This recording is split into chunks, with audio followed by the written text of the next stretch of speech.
Students, हमारी body में हमारे ब्रेन से लेके हमारी लोअर बॉडी तक ऐसे बहुत सारे ऑर्गन्स हैं जो सेक्रीशंस प्रोड्यूस करते हैं। सेक्रीशन किसी भी ऑर्गन से निकलने वाली एक रतूबत होती है, एक केमिकल होता है जो एक मैसेंजर का काम करता है। ये एक मैसेज को एक जगह से कैरी करता है और किसी ना किसी टारगेट ऑर्गन को सप्लाई करता है। इस चैप्टर में हम यही सीखेंगे हमारी बॉडी में कौन कौन से एंडोक्राइन ग्लैंड्स हैं जो हार्मोन्स प्रोड्यूस करते हैं और हर एक हार्मोन का काम क्या है। कम्युनिकेशन बड़ा इंपॉर्टेंट है। हमारे पास ये जो कम्युनिकेशन है बेटे, ये दो तरीके से होता है। एक तो ये कम्युनिकेशन हमारी नर्व्स के जरिए होता है जिसके अंदर इम्पल्स ट्रांसफर हो रहा होता है, और दूसरा बेटे ये कम्युनिकेशन केमिकल कम्युनिकेशन भी हो सकता है। और आज हम इस केमिकल कम्युनिकेशन के बारे में पढ़ेंगे। हमारी बॉडी के अंदर कुछ खास तरह के ऑर्गन्स ऐसे होते हैं जो कि सेक्रीशंस प्रोड्यूस करते हैं, सिक्रीशंस प्रोड्यूस करने वाले ऑर्गन्स को ग्लैंड्स कहा जाता है। क्या कहा जाता है? ग्लैंड्स। और प्यारे बच्चों, ये ग्लैंड्स दो तरह के होते हैं। एक ऐसे ग्लैंड्स होते हैं जिनको हम एक्सोक्राइन ग्लैंड्स बोलते हैं, और दूसरी टाइप के ग्लैंड्स ऐसे होते हैं जिनको हम एंडोक्राइन ग्लैंड्स बोलते हैं। अभी ये एक्सोक्राइन और एंडोक्राइन ग्लैंड्स में क्या फर्क है? हमारी ये जो एक्सोक्राइन ग्लैंड्स हैं प्यारे बच्चों, ये अपनी सिक्रीशंस को किसी ना किसी डक्ट के जरिए, वाया डक्ट, सिक्रीट कर रहे होते हैं। अपनी सिक्रीशन जो भी केमिकल प्रोड्यूस कर रहे हैं उसको किसी ना किसी डक्ट के जरिए ट्रांसफर कर रहे होते हैं।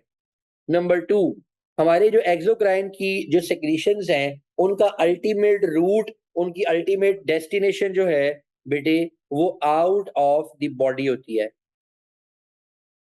वो क्या होती है? Out of the body. लेकिन जो हमारे एंडोक्राइन ग्लैंड्स हैं, ये दे आर डक्टलेस,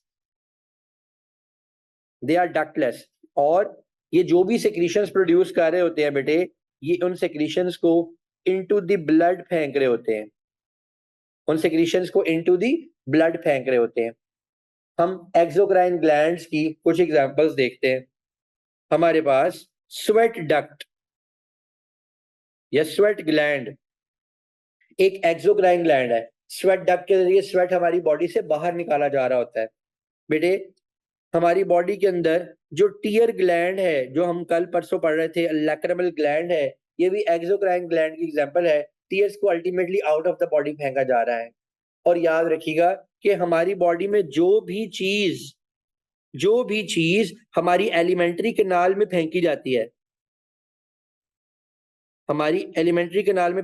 है, उसकी ultimate destination out of the body होती है, other than the broken down products. जो ब्रोकन डाउन प्रोडक्ट्स हैं उनके अलावा बाकी सब की सब चीजों की जो अल्टीमेट डेस्टिनेशन है एलिमेंट्री कैनाल की, वो आउट ऑफ द बॉडी बेटे जा रही होती है। इसके अलावा टीयर ग्लैंड के अलावा अगर आप सिबेशियस ग्लैंड की बात करें, सिबेशियस ग्लैंड जो सीबम प्रोड्यूस करता है, वो भी डक्ट के जरिए सीबम को प्रोड्यूस कर रहा होता है। अभी हम एंडोक्राइन ग्लैंड्स की बात करेंगे। प्यारे बच्चों, एंडोक्राइन ग्लैंड्स जो सिक्रीशंस प्रोड्यूस करते हैं, हम उन सिक्रीशंस को हार्मोन्स कहते हैं। और ये हार्मोन्स दो तरह के होते हैं। ये हार्मोन्स प्रोटीन बेस्ड भी हो सकते हैं, और ये हार्मोन्स फैट बेस्ड भी हो सकते हैं, और ये हार्मोन्स बेटे इन दोनों का कॉम्बिनेशन भी हो सकते हैं। ये हार्मोन्स ऐसे केमिकल्स होते हैं जो ब्लड में इंट्रोड्यूस किए जाते हैं, और उसके बाद वो किसी ना किसी टारगेट ऑर्गन को जाकर स्टिमुलेट कर देते हैं,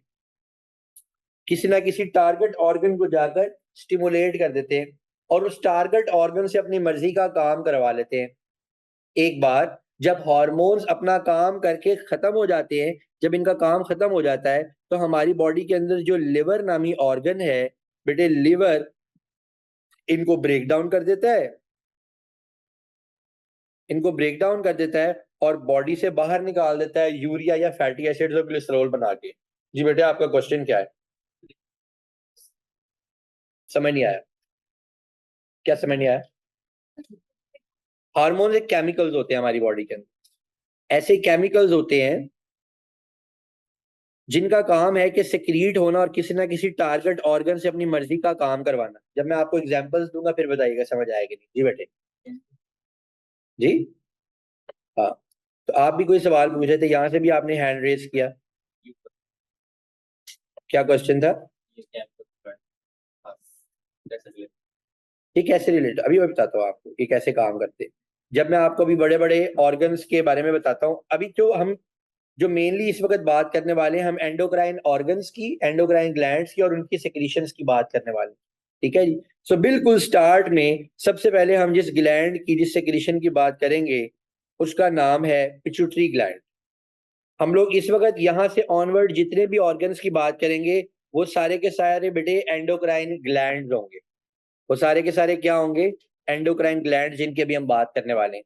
और इन ग्लैंड्स के अंदर सबसे पहले हम जिसकी बात कर रहे हैं दैट इज पिट्यूटरी ग्लैंड। तो पिट्यूटरी ग्लैंड की बात करते हैं।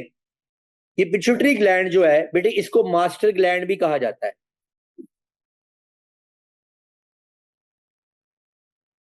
पिट्यूटरी ग्लैंड को मास्टर ग्लैंड भी कहा जाता है। और ये मास्टर ग्लैंड की पोजीशन कहाँ होती है? ये मास्टर ग्लैंड की पोजीशन होती है आपके ब्रेन में। अब जो बच्चे पूछते हैं ना कि ब्रेन का स्ट्रक्चर हमारे सिलेबस में इंक्लूडेड है या नहीं, तो आप देखिए कि एज अ होल तो हमने आपको ब्रेन के डिफरेंट पार्ट्स के बारे में नहीं बताया, मगर आप देखेंगे कि हार्मोन्स के चैप्टर में और होम्योस्टेसिस के चैप्टर में आपको इन पार्ट्स, इन सारों के बारे में जानना ही होगा। हमारे ब्रेन का एक फ्लोर होता है, फ्लोर ऑफ द ब्रेन, जिसको कि हम हाइपोथैलेमस कहते हैं। और हाइपोथैलेमस के साथ ये ग्लैंड जुड़ा हुआ होता है बेटे, जिसको पिट्यूटरी ग्लैंड कहते हैं। और ये एक मटर के दाने के जितना इसका साइज होता है हमारे ब्रेन में, लेकिन ये इतना इंपॉर्टेंट है कि बहुत सारे हार्मोन्स और बहुत सारे हार्मोन्स के रिलीजिंग फैक्टर या एक्टिवेटिंग फैक्टर्स को ये पिट्यूटरी ग्लैंड प्रोड्यूस करवाता है। अब मैं आपको ये बताता हूँ कि पिट्यूटरी ग्लैंड के आपके सिलेबस में वो कौन कौन से काम है जिनको कि आपको याद रखना है, वो कौन कौन सी चीजें हैं, वो कौन कौन सी सेक्रीशंस हैं बेटे जिनको आपको याद रखना है। सो पहले नंबर पे बेटे जो आपको याद रखना है वो है एडीएच। एडीएच एडीएच से बनता है anti diuretic hormone. Anti diuretic hormone, diuretic, diuresis कहते हैं बेटे।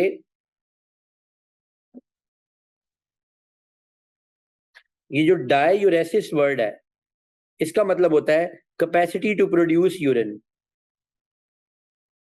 Capacity to produce urine.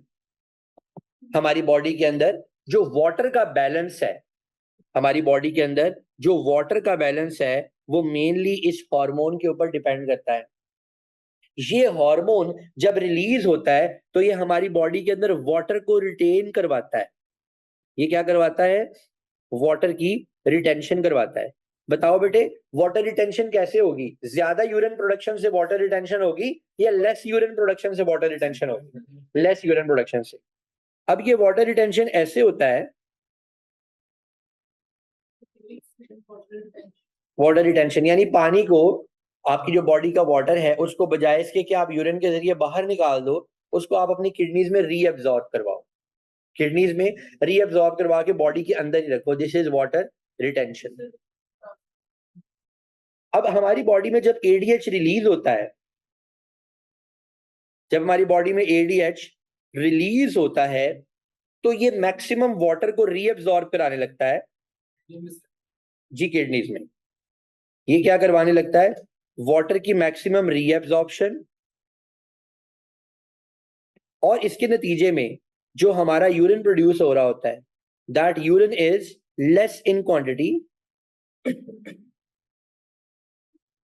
वो यूरिन कॉन्सेंट्रेटेड होता है और लेस इन क्वांटिटी होता है। क्वांटिटी में कम और ज्यादा कॉन्सेंट्रेटेड। और अगर अब ये ऐसा किस सूरत में हाल में होता है? जब आपकी बॉडी में वाटर कम होता है, जब आप डिहाइड्रेट कर रहे हो या आपका वाटर इनटेक कम है। लेकिन अगर आपका वाटर इनटेक ज्यादा है या अगर आपका वाटर इनटेक इनफ है तो फिर बेटे एडीएच रिलीज नहीं होता, जिसकी वजह से वाटर रीअब्जॉर्प्शन भी नहीं होती। एडीएच रिलीज नहीं होता, वाटर रीअब्जॉर्प्शन भी नहीं होती, और जो यूरिन प्रोड्यूस हो रहा होता है वो डाइल्यूट होता है। जो यूरिन प्रोड्यूस हो रहा होता है वो डाइल्यूट हो रहा होता है और ज्यादा वॉल्यूम में, मोर वॉल्यूम में प्रोड्यूस हो रहा होता है।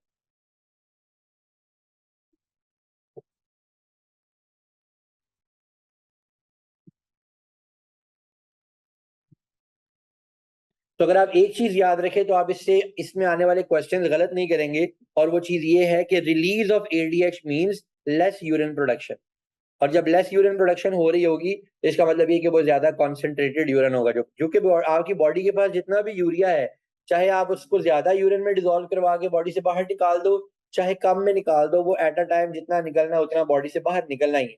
लेकिन अगर आपकी वाटर इनटेक कम है तो बेटा आपकी किडनीज पे ज्यादा प्रेशर आ जाता है, आपकी किडनीज अंडर स्ट्रेस आ जाती है। डॉक्टर्स ये कहते हैं अगर आप ये देखना चाहते हैं कि आपकी किडनीज के ऊपर एक्स्ट्रा प्रेशर तो नहीं है, कि आपको इतनी इनफ वाटर इनटेक करनी चाहिए कि यूरिन का कलर नियर टू ट्रांसपेरेंट रहे। यूरिन का कलर जितना फार फ्रॉम ट्रांसपेरेंट होता चला जाएगा, जितना कलर होता चला जाएगा, इसका मतलब उतना ज्यादा यूरिया कंटेंट कॉन्सेंट्रेटेड फॉर्म में आपकी बॉडी से बाहर जा रहा है। क्या होगा? किडनी वाटर सारा सिर्फ उसी सूरत में अब्जॉर्ब करेगी अगर आपने बहुत कम पानी पिया हुआ होगा। अगर आप वाटर बैलेंस रख रहे हैं, इनफ पानी पी रहे हैं, तो फिर किडनी ज्यादा वाटर रीअब्जॉर्ब नहीं करेगी, बल्कि उस पानी से जान छुड़ाने की कोशिश करेगी, बाहर निकालेगी इसको। बॉडी में यूज कहाँ, क्या चीज? वाटर बॉडी में यूज कहाँ? वाटर के बॉडी के अंदर 4-5 बड़े बड़े यूजेस हैं। नंबर 1, वाटर एक एक्सीलेंट सॉल्वेंट है। जितनी भी चीजें आपकी बॉडी में डिसॉल्व होकर एक जगह से दूसरी जगह जा रही हैं वो वाटर ही लेके जा रहा है। Number 2, water as a reagent use हो रहा होता है, रिएक्शंस के अंदर पार्टिसिपेट कर रहा होता है। नंबर 3, वाटर जो है वो होम्योस्टैटिक बैलेंसिंग करवा रहा होता है, थर्मो रेगुलेशन के अंदर अपना रोल प्ले कर रहा होता है। ठीक है, तो ये सारी की सारी चीजें, पानी अपना रोल प्ले कर रहा होता है। जो थर्स्ट से मारे होते हैं उनकी किडनीज अंडर सीवियर स्ट्रेस आ जाती, ठीक है। और बॉडी के अंदर जो आपके सारी की सारी एक्टिव ट्रांसपोर्ट हो रही है और जो आयंस एक्सचेंज हो रहे हैं वो वाटर की वजह से हो रहे हैं, और जितने भी एंजाइम्स काम कर रहे हैं वो वाटर की मौजूदगी में कर रहे हैं, बिकॉज सबके सब एक्वस मीडियम में काम करते हैं। तो वाटर की कमी का मतलब है कि इन सारी की सारी चीजों को एट अ टाइम डिस्टर्ब कर लेना। जी, दोबारा पूछे जरा मुंह खोल के सही तरह। वाटर के बगैर रह सकते हैं? ये डिपेंड करता है कि आपकी बॉडी में उससे पहले कितना वाटर है। अगर आप सर्दी के माहौल में हैं, आपको स्वेटिंग नहीं हो रही, तो शायद आप 2-3 दिन, अगर आप इनफ हाइड्रेटेड है तो आप शायद 3 दिन गुजारा कर दें। लेकिन अगर आपको किसी सहरा में फेंक दिया है तो शायद आप 5-7 घंटे में कर दें। तो ये एक बड़ा स्पेसिफिक सा क्वेश्चन है। पिट्यूटरी ग्लैंड के बाद, पिट्यूटरी ग्लैंड का ये जो एक सेक्रीशन है एडीएच बेटे, इसके बाद एक और सेक्रीशन जिसके बारे में हमने पढ़ना है वो है फीमेल मेंस्ट्रुअल साइकिल के अंदर एफएसएच। एफएसएच बेटे, एफएसएच से बनता है फॉलिकल स्टिमुलेटिंग हार्मोन। और फॉलिकल स्टिमुलेटिंग हार्मोन का काम क्या होता है कि ये रिलीज तो एडीएच से, पिट्यूटरी ग्लैंड से होता है। इसका जो टारगेट ऑर्गन है वो ओवरी है। इसका जो टारगेट ऑर्गन, अच्छा एडीएच का टारगेट ऑर्गन क्या था बेटे? किडनीज, शाबाश। रिलीज हुआ पिट्यूटरी ग्लैंड से, काम कहां पर जाकर करवाएगा? किडनी के अंदर। इसी तरह एफएसएच रिलीज हो रहा है पिट्यूटरी ग्लैंड से, टारगेट किसको कर रहा है? ओवरी में। और ओवरी में ये करता क्या है? कुछ प्राइमरी फॉलिकल्स यानी अनडिफरेंशिएटेड छोटे छोटे सेल्स, उनको बेटे स्टिमुलेट करता है और उससे बनवा देता है ग्राफियन फॉलिकल। और हम अभी इसकी बहुत डिटेल पढ़ने वाले हैं ह्यूमन रिप्रोडक्शन के चैप्टर में। एक और हार्मोन बेटे जो आपका पिट्यूटरी ग्लैंड रिलीज करता है और आपके सिलेबस में जिसका जिक्र है, दैट इज कॉल्ड एलएच। और एलएच से बनता है ल्यूटिनाइजिंग हार्मोन। ये जो एलएच है, ल्यूटिनाइजिंग हार्मोन बेटे, इसका भी टारगेट ऑर्गन आपकी ओवरी है। और ये क्या करवाता है? ये करवाता है रिलीज ऑफ मैच्योर एग,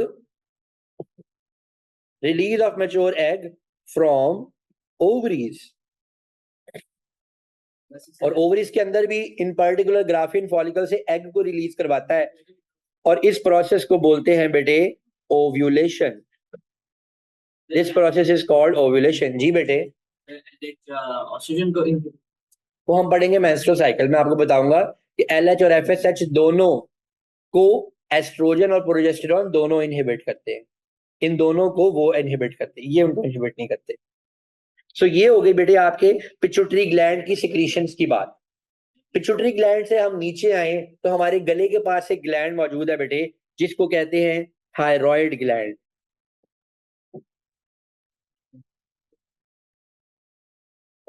जिसको कहते हैं थायराइड ग्लैंड। आपने कभी शायद किसी को नोट किया हो कि उनका गला जो है वो बहुत ज्यादा फूल के बड़ा हो चुका होता है, गले के ऊपर एक बहुत बड़ा ट्यूमर बन चुका होता है जिसको गॉइटर बोलते हैं।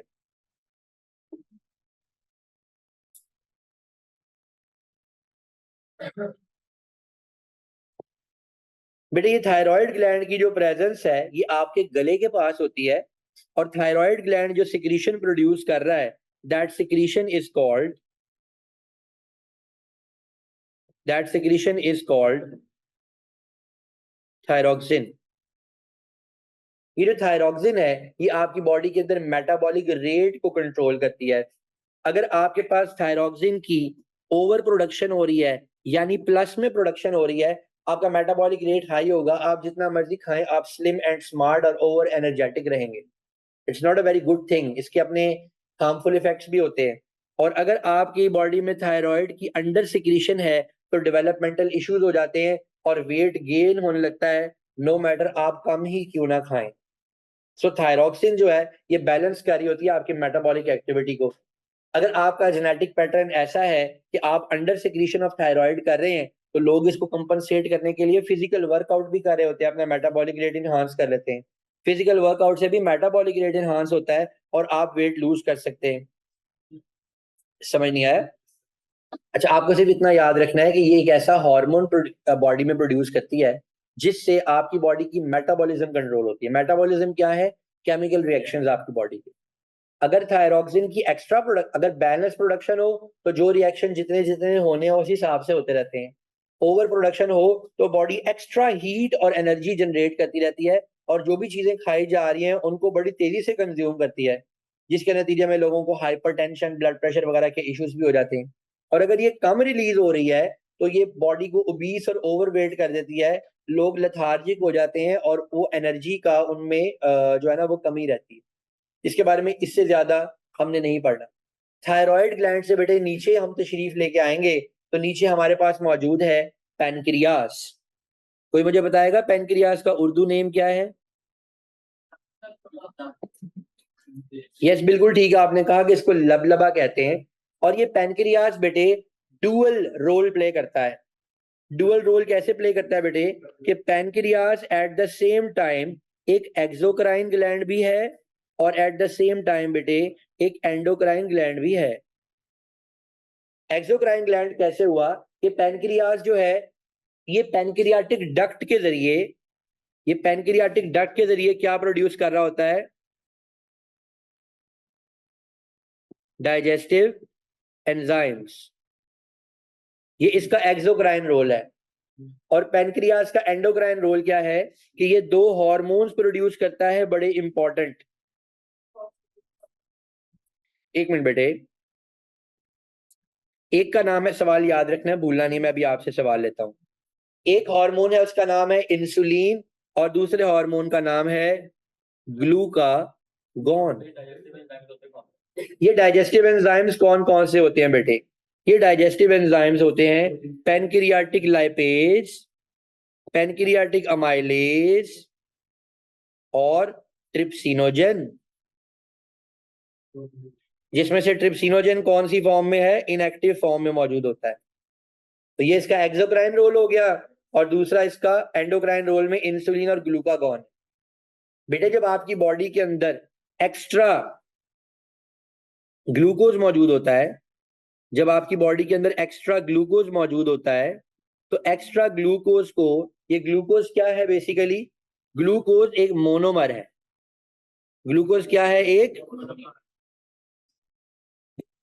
प्यारे बच्चों आपस में बातें नहीं प्लीज, ये मोनोमर है, इस मोनोमर को एक पॉलीमर के अंदर कन्वर्ट कर दिया जाता है ताकि ये लेस स्पेस कवर करे और लेस रिएक्टिव हो जाए, इनर्ट हो जाए। मोनोमर क्या होता है? एक सिंगल यूनिट को बेटे मोनोमर कहते हैं। जैसे ये मैंने एक सिंगल यूनिट्स बनाए हैं, और अगर मैं इन सिंगल यूनिट्स को एक दूसरे के साथ बॉन्ड करवा दूं, एक कॉम्पैक्ट स्ट्रक्चर बनवा दूं, तो इसका मतलब मैंने इसका एक पॉलीमर बना दिया है जो कि इनर्ट है, लेस रिएक्टिव है, बल्कि नॉन रिएक्टिव है, कम स्पेस घेरता है और ज्यादा सारे मोनोमर्स को अपने साथ बाइंड करवा लेता है। जब हमें जरूरत पड़ती है हम इस पॉलीमर को ब्रेक करके इससे मोनोमर्स बना सकते हैं। So it's like a storage. ये कैसी चीज है? एक स्टोरेज की चीज है। तो बेटे ये जो ग्लूकोज है, इस ग्लूकोज को कन्वर्ट करवा दिया जाता है इनटू ग्लाइकोजन। इसको कन्वर्ट करवा दिया जाता है इनटू ग्लाइकोजन, और ये ग्लाइकोजन में इसको कौन कन्वर्ट करवाता है? ये हार्मोन जिसका नाम है इंसुलिन। जी, मैं ये कह रहा हूं कि जब आपकी बॉडी के पास एक्स्ट्रा ग्लूकोज मौजूद होता है जिसकी आपको जरूरत नहीं है, जिसको भी आपने कंज्यूम नहीं करना, तो आपका इंसुलिन रिलीज होता है, और इंसुलिन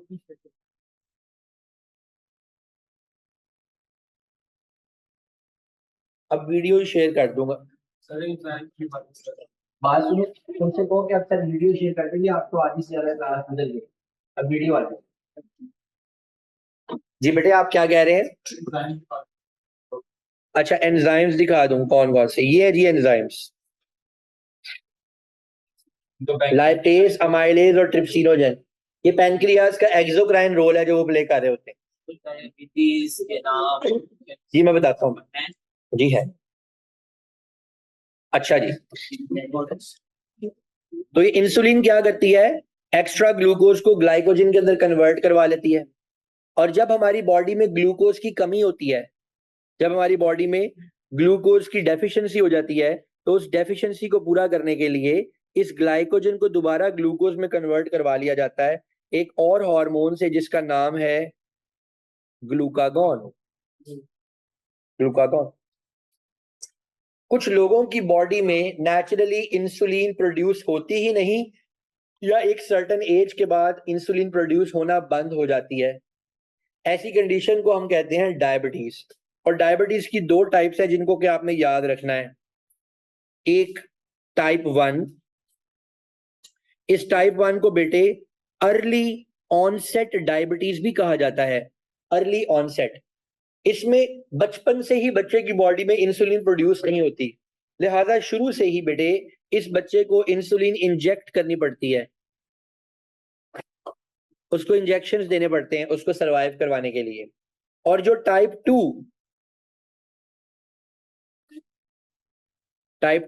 जिसको कि हम लेट ऑनसेट डायबिटीज भी बोलते हैं, जिसको हम लेट ऑनसेट डायबिटीज भी बोलते हैं बेटे, ये टाइप 2 इसको लाइफस्टाइल मैनेज कर, इसमें इंसुलिन प्रोड्यूस होना बंद नहीं होती बल्कि इंसुलिन की अंडर सिक्रीशन हो रही होती है ओवर द टाइम, यानी आमतौर पे 30 इयर्स के आसपास जाकर ये शुरू होती है और इंसुलिन की प्रोडक्शन रिड्यूस हो जाती है। सो ऐसा पैनक्रियाज ट्रांसप्लांट नहीं होता, क्योंकि पैनक्रियाज के पूरे रोल में एक्सोक्राइन रोल भी आ रहा है, और ये तो सिर्फ एक टाइप के सेल्स होते हैं जो ये कार्य होते हैं। लिहाजा इसके लिए ट्रांसप्लांट से कहीं ज्यादा इजी और लेस डेंजरस तरीकाकार है कि आप इंसुलिन बनी बनाई बॉडी में इंजेक्ट कर लें। जी उसकी भी बात करेंगे। अच्छा, अगर अंडर सिक्रीशन ऑफ इंसुलिन हो रही है बेटे, तो इसको लाइफस्टाइल मैनेज करके भी मैनेज किया जा सकता है। एक, इसके लिए ऐसी मेडिकेशंस ली जा सकती हैं बेटे, बात नहीं, मैं आपको कितनी मरतबा कहता हूं, इसके लिए ऐसी मेडिकेशंस ली जाती हैं जो इंसुलिन प्रोडक्शन को इनहांस कर दें। या दूसरे नंबर पर आप ये भी कर सकते हैं कि आप उसको एरोबिक्स यानी एक्सरसाइज वगैरह उस पेशेंट को सजेस्ट कर सकते हैं। एरोबिक्स करने से क्या होगा कि उसकी बॉडी के अंदर जितना एक्स्ट्रा ग्लूकोज है जिससे उसको निजात हासिल करनी है, वो उस ग्लूकोज को कंज्यूम कर लेगा, उसको बर्न कर लेगा। अब एक्स्ट्रा ग्लूकोज अगर हमारी बॉडी में आ जाए तो उससे होता क्या है, अभी हम ये डिस्कस करते हैं। फर्ज कीजिए कि ये आपका ब्लड प्लाज्मा है, और इस ब्लड प्लाज्मा में आपके पास ये रेड ब्लड सेल्स मौजूद हैं, अगर इस ब्लड प्लाज्मा के अंदर आपके पास ग्लूकोज जो कि ओवरऑल एक यूजफुल चीज है, उसकी टू मच कॉन्सेंट्रेशन हो जाती है, और इस टू मच कॉन्सेंट्रेशन की वजह से आपका ब्लड प्लाज्मा क्या हो जाता है, हाइपोटोनिक के हाइपरटोनिक।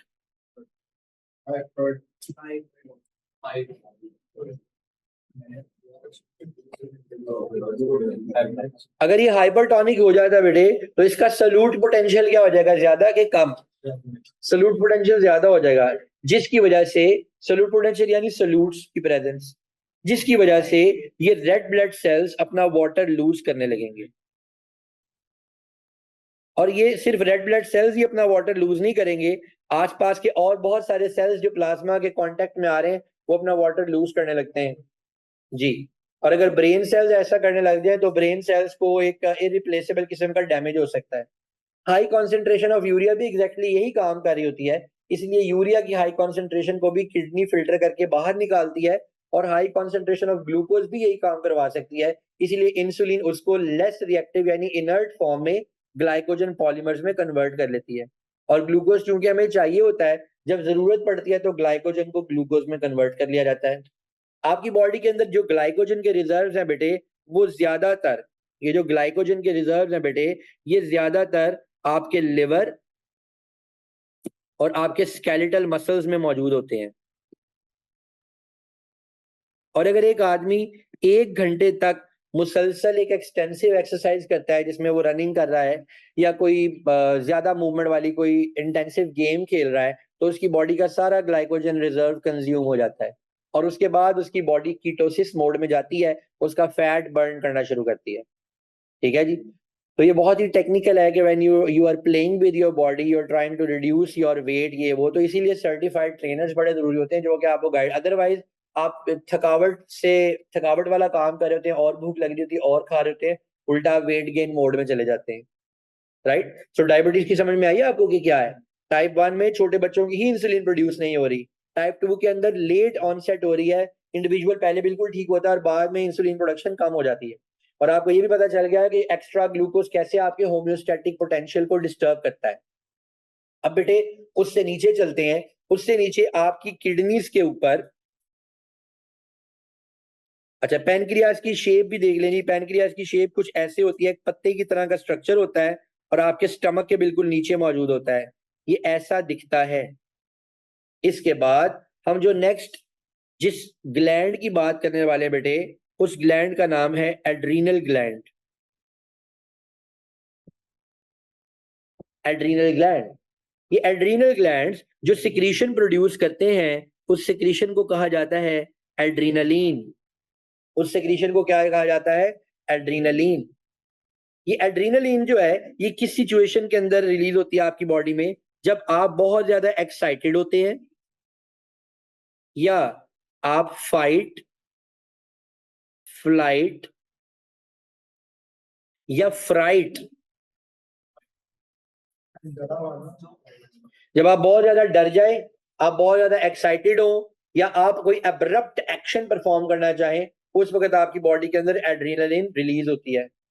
बाल औकात अगर आप ड्राइव कर रहे हैं और अनयूजुअली आपकी एक्सपेक्टेशन से बियॉन्ड कोई चीज आपकी गाड़ी के आगे आए या बाइक के आगे आए और उसके बाद वो निकल जाए, ठीक है, या चलो नहीं निकले, आप उसमें बच जाए खुदा ना खास्ता, तो आप वो गाड़ी पे या ड्राइव बाइक पे बैठे बैठे सांस चढ़ जाता है, उस वक्त आपकी बॉडी में काफी सारी एड्रेनलिन रिलीज होती है। आपने देखा होगा कि बाद लोग ऐसे होते हैं जो बड़े बड़े पहाड़ों पे चढ़ जाते हैं, उसके बाद पहाड़ के ऊपर एक पोल लगाया होता है, इसके साथ एक वो इलास्टिक लगाया होता है, यहाँ पर बंधा होता है, और वो उसको अपने साथ बांध के यहाँ से जंप मार देते हैं, यहाँ से जब अच्छा ऐसे झूल रहे होते हैं, यहाँ से ऐसे जा रहे होते हैं, ठीक है, ऐसे वापस आ रहे होते हैं, वापस वो बेसिकली एड्रेनलिन रश ले रहे होते हैं। ये तेज बाइक चलाना, तेज तेज गाड़ियां चलाना, ये भी एड्रेनलिन रश ले रहे होते हैं लोग, उनको मजा आ रहा होता है। और जितना, अगर आप एक टिप है, अगर आप किसी बॉय के साथ बैठे हैं, बॉय हैं या आप गर्ल हैं, और अगर वो तेज बाइक चला रहा है और उसको कभी ना कहे आराम से चलाओ मुझे डर लग रहा है, वो कुत्ता हो जाएगा, शोखा हो जाएगा और तेज चलाएगा। एक उसको मजा आ रहा होगा खुद के एड्रेनलिन रश का, और दूसरा उसको मजा आने लगता है कि ये डर रहा है या ये डर रही। कुछ भी ना कहें इसको, क्यों? कि वो उस वक्त इतना एड्रेनलिन जब आती है ना, वो इतना अलर्ट हुआ होता है कि उसके रिस्पॉन्सेज और रिफ्लेक्सेस बड़े अच्छे हुए होते हैं। मतलब मैं प्रमोट नहीं कर रहा कि आपको नींद आ रही हो तो आप तेज बाइक चलानी शुरू कर दें, ठीक है, प्रमोट नहीं कर रहा, लेकिन मैं आपको बता रहा हूं बॉडी एड्रेनालिन क्यों रिलीज करवाती है। बॉडी के एड्रेनालिन रिलीज करवाने के पीछे, जी उससे भी एड्रेनालिन रिलीज होती है, बॉडी की बेटे एड्रेनालिन रिलीज करवाने की एक वजह होती है, और वो वजह होती है कि आपको इंस्टेंट एनर्जी मिले। क्या मिले, बताता हूं, बहुत सारे टारगेट ऑर्गन्स है, आपको क्या मिले, इंस्टेंट एनर्जी। और इस इंस्टेंट एनर्जी के लिए आपको दो चीजें तो चाहिए, एक प्यारे बच्चों आपको ऑक्सीजन चाहिए, और दूसरे नंबर पर आपको क्या चाहिए, ग्लूकोज। इन दोनों कामों के लिए, इन दोनों चीजों के लिए आपकी बॉडी में क्या क्या, आपकी बॉडी के अंदर क्या क्या अरेंजमेंट्स होते हैं, जरा गौर से सुनिएगा। नंबर 1, जब एड्रेनालिन रिलीज होती है प्यारे बच्चों, बेटे बात नहीं आपस में, मेरी तरफ तवज्जो करें, ये मेरी सारी बातें पेपर पॉइंट ऑफ व्यू से बहुत इंपॉर्टेंट है, कि आपकी बॉडी के अंदर जब एड्रेनालिन रिलीज होती है तो जो ग्लाइकोजन है, जैसे ग्लूकागॉन इसको कन्वर्ट करवाता है ग्लूकोज में, ऐसे एड्रेनालिन भी ग्लाइकोजन को ग्लूकोज में कन्वर्ट करवा देती है। नंबर 2, आपका ब्रीदिंग रेट तेज हो जाता है। ब्रीदिंग रेट क्या हो जाता है, तेज हो जाता है, क्योंकि तेज ब्रीथ करेंगे तो ज्यादा ऑक्सीजन इनटेक होगी। इस ऑक्सीजन को पहुंचाना, इस ग्लूकोज को पहुंचाना भी तो है बॉडी के मुख्तलिफ मसल्स के अंदर, लिहाजा आपका हार्ट रेट भी तेज हो जाता है, आपका हार्ट रेट भी तेज हो जाता है। हार्ट रेट तेज होता है तो बेटे आपका ब्लड प्रेशर भी तेज हो जाता है। अब आपने जो अब्रप्ट एक्शन या डरना है या लड़ना है या जो भी करना है, ये अपने स्केलेटल मसल से करना है, हाथों से और पांव से करना है, भागना है या लड़ना है, जो भी करना है, लिहाजा एकदम ब्लड सप्लाई आपके लिम्स को बढ़ा दी जाती है। More blood supply to your limbs, limbs का मतलब आपकी टांगे और बाजू, ठीक है जी। देन एक और काम होता है, आपका जो प्यूपल है बेटे, एक मिनट, आपका जो प्यूपल है, प्यूपल वो क्या कर देता है, डायलेट कर जाता है, ताकि आपको क्लियर व्यू मिले जिस चीज के अंदर आप, जिस खतरे में आप चले गए। एक और काम होता है, आप मोर ब्लड सप्लाई टू ब्रेन। कुछ लोग स्ट्रेस में बहुत अच्छा परफॉर्म करते हैं, ब्रेन में ब्लड सप्लाई इंक्रीज हो जाती है, आपके सोचने समझने की जो कैपेसिटी है वो तेज हो जाती है, आप उस वक्त फैसला करते हैं कि मैंने भाग जाना है या जो भी करना है, राइट। उसके बाद आपकी पेरिस्टाल्सिस भी तेज हो जाती है, मोर पेरिस्टाल्सिस। CAIs के पहले पहले पेपर से पहले वॉशरूम्स के बाहर लाइन लगी हुई होती है बच्चों, घर से होके आए होते हैं, वहां जाकर फिर वॉशरूम के, क्यों, तेज पेरिस्टाल्सिस हो रही है, एंजाइटी हो रही होती है, बॉडी कहती है get rid of the useless burden in your body and be in, get yourself in piece.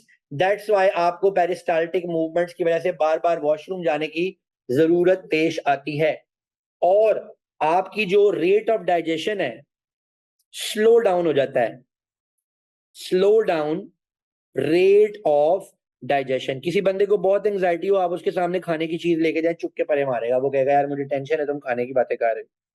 तो टेंशन के अंदर खाया नहीं जाता जी, जब ज्यादा टेंशन होती है तो उस वक्त, तो ये सारे के सारे काम एड्रेनालिन से हो रहे होते हैं,